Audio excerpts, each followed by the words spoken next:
CPM Palakkad ജില്ലാ നേതൃത്വത്തെ വെട്ടിലാക്കി വിമതർ. പാലക്കാട് ചിറ്റൂരിൽ സമാന്തര യൂത്ത് സെന്ററിന് പിന്നാലെ വിമത ഡിവൈഎഫ്ഐ കൺവെൻഷൻ നടത്തി. കൊഴിഞ്ഞാമ്പാറയിൽ റാലി ഉൾപ്പെടെ നടത്തി ശക്തി തെളിയിച്ചാണ് വിമത കൺവെൻഷൻ സംഘടിപ്പിച്ചത്. CPM വിമതരുടെ സഹായത്തോടെയാണ് ഡിവൈഎഫ്ഐ വിമതരുടെ കൺവെൻഷൻ.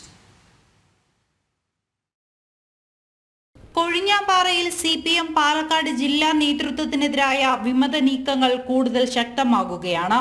കഴിഞ്ഞ ദിവസം സമാന്തര യൂത്ത് സെന്റർ തുറന്നതിനു പിന്നാലെ ഡിവൈഎഫ്ഐ വിമതർ ഇന്ന് കൊഴിഞ്ഞാമ്പാറയിൽ സമാന്തര കൺവെൻഷൻ നടത്തി. റാലി ഉൾപ്പെടെ ശക്തി പ്രകടനം നടത്തിയാണ് കൺവെൻഷൻ സംഘടിപ്പിച്ചത്.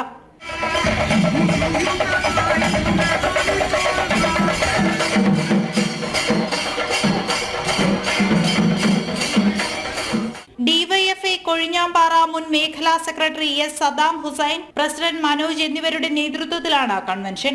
വിമതർ തലവേദനയാകില്ല എന്ന CPM ജില്ലാ നേതൃത്വം ആവർത്തിച്ചു പറയുമ്പോഴാണ് വലിയൊരു വിഭാഗം പ്രവർത്തകരെ പങ്കെടുപ്പിച്ച ഡിവൈഎഫ്ഐ കൺവെൻഷൻ നടത്തിയത്. CPM വിമതരും കൺവെൻഷനിൽ പങ്കെടുത്തു. ഏകപക്ഷീയമായി നിലപാട് സ്വീകരിക്കുന്ന ജില്ലാ നേതൃത്വത്തിനെതിരെയാണ് തങ്ങളുടെ പ്രതിഷേധമെന്നും തങ്ങളല്ല ഔദ്യോഗിക പക്ഷമാണ് യഥാർത്ഥ വിമതരെന്നും നേതാക്കൾ പറഞ്ഞു. അവർക്ക് വളരെ മാന്യമായിട്ട് എല്ലാവരും ഉൾപ്പെടുത്തിക്കൊണ്ട് വലിയൊരു സമ്മേളനം വിളിച്ചുകൊണ്ട് പുതിയ ഭാരവാഹികളെ തിരഞ്ഞെടുക്കാമായിരുന്നു. അതാണ് അതിൻ്റെ ഒരു മാന്യത. അടിസ്ഥാനപരമായിട്ടൊരു സംഘടനാ മര്യാദ അതുകൊണ്ട് ഉണ്ടായില്ല. വളരെ കുറച്ച് ആൾക്കാരെ ഉൾപ്പെടുത്തിക്കൊണ്ട് അതിൽ ഡിവൈഎഫ്ഐയിൽ ഉൾപ്പെട്ട വളരെ കുറച്ച് ആൾക്കാരെ ഉള്ളൂ.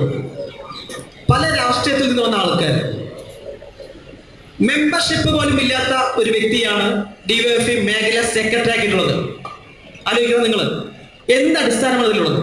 എന്ത് സംഘടനാ മര്യാദ പാലിക്കപ്പെട്ടുള്ളത്? കോൺഗ്രസിൽ നിന്ന് വന്ന വ്യക്തിയെ പാർട്ടിയുടെ നേതൃസ്ഥാനത്തേക്ക് കൊണ്ടുവന്നതോടെയാണ് കൊഴിഞ്ഞാമ്പാറയിൽ വിഭാഗീയത ആരംഭിച്ചത്. പാർട്ടി തിരുത്തും വരെ പ്രതിഷേധവുമായി മുന്നോട്ടു പോകുമെന്നാണ് വിമതർ പറയുന്നത്. ജനം, പാലക്കാട്.